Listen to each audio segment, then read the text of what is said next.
નમસ્કાર. ઈટીવી ગુજરાતી. આજના મુખ્ય સમાચાર.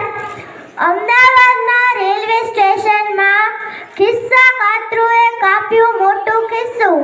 પંજાબમાં ચાલી રહેલી બિઝનેસ મીટિંગ દરમિયાન મીટિંગ હોલના બાજુના હાઈવે પર ગંભીર અકસ્માત. બે યુવાનોની હાલત ક્રિટિકલ. અબડાસાના ડુમરા ગામના નરેન્દ્રસિંહ, ઇસ્માઇલભાઈ, માનસીભાઈ સુરુભા આ 4 યુવાનોને લીધો નિર્ણય. 108માં ઘાયલ યુવાનોને પહોંચાડ્યા હોસ્પિટલ. આ રીતે 2 યુવાનોના જીવ બચ્યા. હવામાન સમાચાર.